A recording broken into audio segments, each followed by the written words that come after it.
Hello guys, welcome back again sa ating YouTube channel, no, The Action Man. Una sa lahat, may love shoutout po sa lahat ng mga kakampeng at sa mga hindi man mga kakampeng. Kung interesado ka sa videong ito, patapusin mo na hanggang dulo at huwag nyo lang kalimutan na i-like at i-share ang ating video para malaman naman ng ilan sa ating mga kababayan na nagtutulog-tulugan sa katotohanan.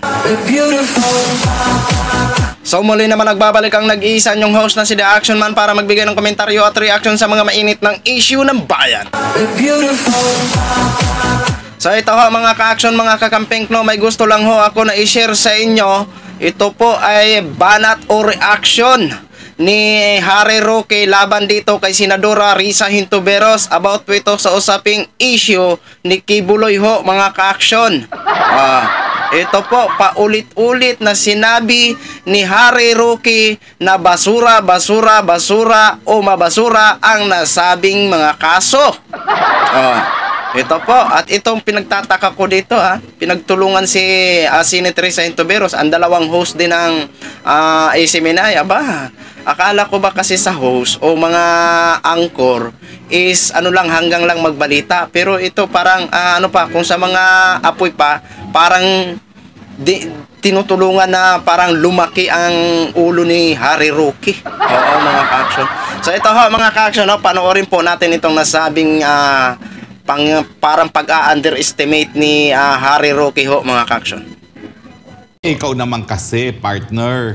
Hindi makakaroon ng korte yan kasi sa piskalya pa lang, binasura na ang kaparehong demanda ng mga testigong yan. Hindi sila makarating ng korte kasi hindi man lang sila makonvince ang piskal na may probable cause. Kaya doon sila sa Court of Public Opinion na pumupunta na hindi dapat. Ang tanong, ano ba hong in aid of legislation dyan? This is in aid of persecution kay Pastor Apollo Kibuloy. Tapatan na po tayo. Kasi kung kayo naman ay nag-exercise ng due diligence man lang bago nyo pinasalitayan sa Kongreso, malalaman yung dismiss na ang kaso ng mga nagtetestigo dyan. Hindi ka panipaniwala. Basura talaga. Basura in, basura out. Para namang attorney, 3-in-1 ito. Parang MPC lang. Sila ang Senado, si Senator Risa Hintuberos ba? Ang judge, ang complainant at ang siya din ang piskal? Sabihin ni Senadora Risa, anong batas ang iniisip mo dyan na wala pa tayo? Ang katotohanan, sagutin mo rin. Bakit po pinatistigo dyan yan sa Senado? Gayong alam mo, sigurado naman alam ko yan, na binasura na nga ng piskalya. Yes. Kaya nga hindi baka abot-abot ng korte yan. Baka gusto dahil wala na nga sa proseso natin ng preliminary investigation. Probable cause man lang ay wala. Bakit naman isasampa ang evidence, ang kaso sa korte kung wala na makapag-asang makonvict yan? Pag-aasaya lang ng panahon, pagod at pera ng gobyerno. Attorney, di ba nagtanong ka kung anong batas? Baka gusto niyang gawing legal yung trial by publicity. Well, siguro yun nga gagawin niya. Pero attorney, in aid of election. Pero ito, tanong na legal attorney. Kung nabasura na yan sa piskal, pwede pa ba yan pag-usapan na same yung mga akusasyon? Like halimbawa, yung witness. Yung witness na yun yung subject noong binasura na sa piskal pa lang. Pwede pa ba yung pag-usapan na nila? Wala bang mga paglabag yan sa... Ang dapat ginawa niyang testigong yan, nag-apila sa Department of Justice kung sa tingin niya na mali ang piskal. Now, isa pang remedyo niya, pwede niya isang pauli sa piskalya. Pero paano naman ang gagawin ng piskalya? Nagkaroon na nga ng finding na walang probable cause. Alam nga namang, depende kung sino mag-review yung piskal. Iba ang desisyon. Alam mo ang evidence po, napakaganda niyang rules of evidence na yan. Kasi talagang walang lulusot dyan. Yung rule na kinakailangan, may personal knowledge. Okay? Personal na kaalaman. Hindi pa pwede ang hearsay. Yung rule na kapag nakasulat, dapat yung kasulatan ang isusumite. Yung rule na dapat kapanipaniwala in the first place ang iyong mga sinasabi. At dapat, para maging kapanipaniwala ang iyong mga sinasabi, dapat kapanipaniwala ka bilang isang tao. Ang problema dito sa mga nagrereklamo ay may mga malaswa na rin nagawa. Tapos, akala mong Virgin Mary sila. Hello! So yun na ho mga ka-action, mga kakamping, no, napakinggan na po natin at napanood na po natin ang banat ni Harry Roque dito kay Senadora Risa Hintuberos ho mga ka-action. Okay, ang sabi niya, o di ba, napakinggan nyo, paulit-ulit lang daw mabasura. Kasi nga daw nabasura na nga po daw ang isang kaso doon sa Davao. Kasi ito po ang isa dyan na isa sa mga testigo, isinampan nga si Pastor Apollo Kibuloy ng kaso doon sa Davao. Ang kaso ho mga ka-aksyon, na-dismiss nga ho noong 2020. Kasi nga po wala daw sing probable cause, at ang masakla pa mga ka-aksyon, ang naging ano ng piskalya, ang naging decision anonymous mga ka-aksyon. Anonymous pa ang naging decision ho talaga. 'Di ba?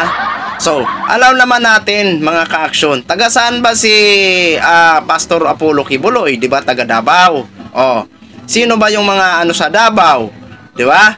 Oh, mga kaibigan niya. So, hindi naman natin sinasabi na walang hustisya. Ang kaso nga lang, alam naman po natin ang sitwasyon. 'Di ba? May magagawa ba ang mahirap na tao na magsampa sa isang maimpluwensyang tao? 'Di ba? May magagawa ba? Oh, 'di ba wala? Kaya ang ano lang diyan, madi-dismiss lang ho talaga.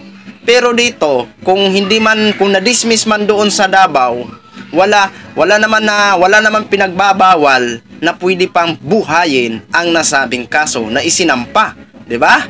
Kaya nga po siya dito naglakas loob na nakipag-cooperate dito kay Senadora Risa Hintoberos na nagbabaka sakali na baka makamit niya ang katarungan, 'di ba? Oh. Ngayon ho mga ka-aksyon, 'di ba? Pinapasubpina na ito si Pastoro tuloy. Si Pastor Kibuloy ho mga ka-aksyon, pinapasubpina na ni Senadora Risa Hintoberos ho mga ka-aksyon. Ngayon, ang tanong natin dito mga ka-aksyon, halimbawa man kung hindi pa ito mag-attend si Kibuloy ho mga ka-aksyon sa nasabing imbitasyon ng ni Senator Risa Hintoberos, siguro ang susunod nito nila na hakbang, no? Disclaimer lang po disclaimer lang po, hindi po ako nagmamagaling dito Ang sa akin lang po ito ay sarili kong opinion at sarili kong analysis, no? Disclaimer ho. Ngayon, siguro kung halimbawa hindi man mag-attend dito si Pastor Apollo Kibuloy, pwede siguro silang ang susunod nila na hakbang na pwede nilang cite in contempt na ho mga ka-aksyon, di ba? Or ipapahuli ho nila mga ka-aksyon kasi hindi na ho sila pinapaunlakan di ba? Parang hindi sila nire-respeto, di ba? So yun sigurong mga susunod na hakbang ito ideya ko lang ho wala po akong sinabi na yun ang magiging ideya ng ni Senator Risa Hintoberos. Ito sarili ko lang opinion, no? Kaya kung na-dismiss man ang nasabing kaso doon sa sinampa sa Davao, baka dito dinggin po ang nasabing kaso, di ba? So hindi pa rin tayo nawawalan ng pag-asa, di ba? Okay lang nasabihin ni Harry Roque na basura na basura. Natural lang po yan sa mga supporters. Ganun at ganun po ang sasabihin nila. Basura na basura. Okay lang po yan, Harry Roque. Sige lang, opinion mo po yan. Ay, nire-respeto po namin yan, okay? Kaya sana respetuhin nyo din po ang aming mga opinion kasi kanya-kanya ho tayong opinion, di ba mga ka-aksyon? So yun lang ho mga ka-aksyon, mga kakamping vlog, share ko lang ho sa inyo. Maraming salamat po sa ating mga viewers Luzon, Visayas at Mindanao all over the world. Ako po ang inyong lingkod si The Action Man. Good evening everyone.